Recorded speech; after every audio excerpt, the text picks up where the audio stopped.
Selamat pagi, selamat siang, selamat malam untuk kita semua. Sebelumnya perkenalkan, saya Kevin Yoga Tama, NIM 122180100. Kali ini saya akan menjelaskan tentang sistem informasi yang saya rancang untuk program inventory. Yang berdasarkan pada metode EOK. Nah, yang pertama untuk studi case-nya, jadi EOK adalah salah satu metode menghitung jumlah unit yang harus ditambahkan perusahaan ke dalam inventaris setiap kali melakukan order. Nah, untuk contoh soalnya kali ini saya mengambil salah satu kasus di mana pada perusahaan yang bergerak di bidang manufaktur smartphone yang memerlukan bahan baku berupa adaptor sebanyak 60.000 unit per tahunnya.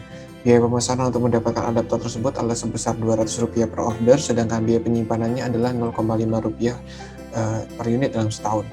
Hari kerja per tahun adalah sebanyak 298 hari. Lead time dan waktu tunggu untuk pengiriman adaptor tersebut adalah selama 10 hari. Untuk pertanyaan yang pertama adalah jumlah EOQ-nya atau pemesanan ekonomisnya. Kemudian yang kedua adalah biaya yang harus dikeluarkan oleh perusahaan. Dan yang ketiga adalah frekuensi terbaik untuk mendapatkan atau menempatkan pesanan tersebut dalam setahun. Yang keempat adalah durasi EOQ akan habis dikonsumsi oleh perusahaan.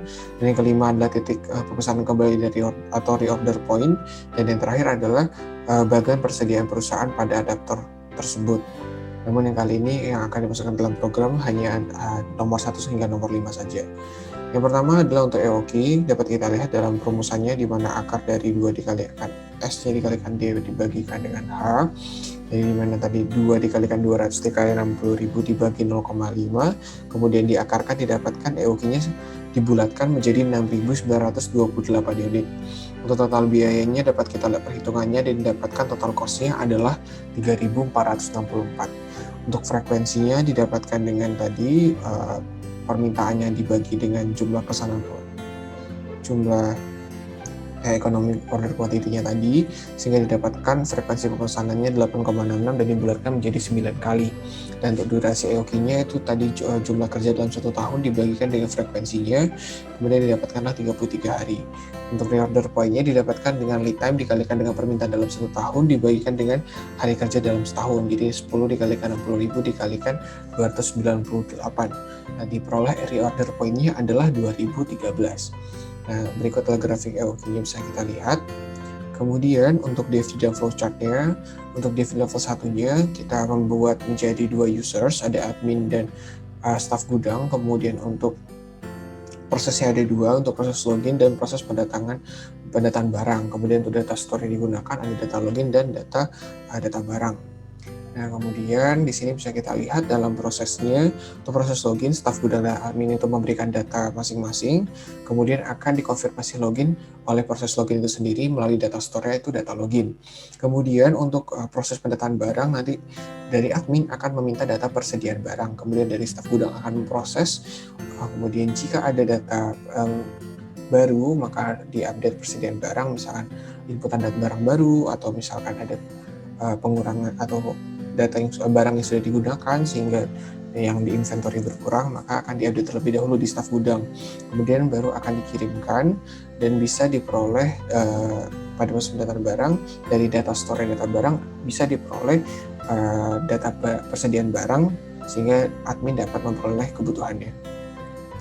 Dan perlu menjadi catatan untuk program kali ini masih saya dibuat dengan cara sangat sederhana, dengan dimana juga admin tersendiri ini merupakan staff lain selain dari staff gudang yang kemudian saya satukan jadi yang dinamakan dengan admin, walaupun sebenarnya mungkin agak berbeda, namun mungkin biar mempermudah pemahaman dan proses dari program ini, saya mengasumsikannya sebagai admin, di mana nanti dari staf gudang ini mungkin saja dalam melakukan pembelian itu bukan seharusnya admin, tapi mungkin adalah staf pembelian atau misalkan procurement.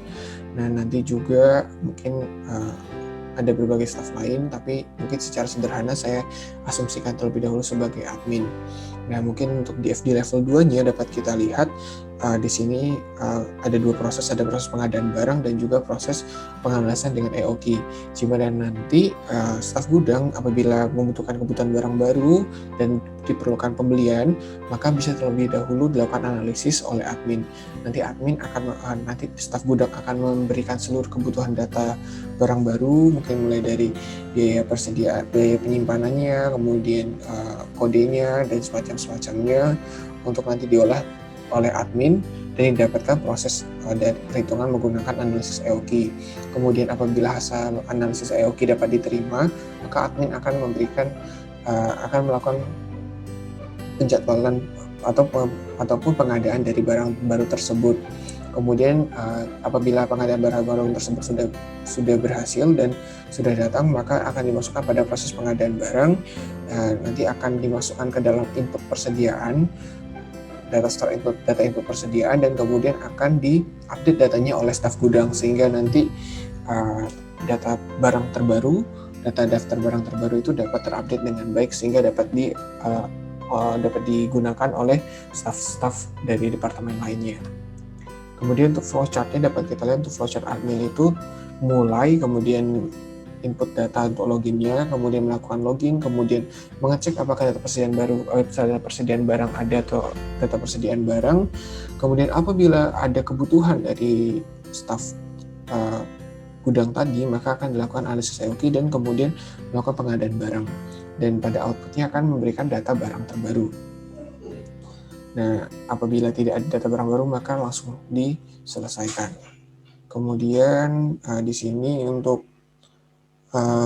flowchart admin, kemudian kita login, kemudian melakukan login, mengecek data barang baru, kemudian di sini apakah membutuhkan barang baru. Kalau misalkan iya, maka akan dilakukan ajukan pemesanan, kemudian update data barang, kemudian akan outputnya adalah data barang baru.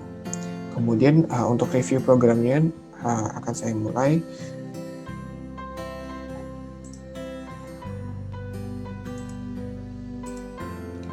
Berikut adalah tampilan dari inventory program saya, di mana nanti di sini terlebih dahulu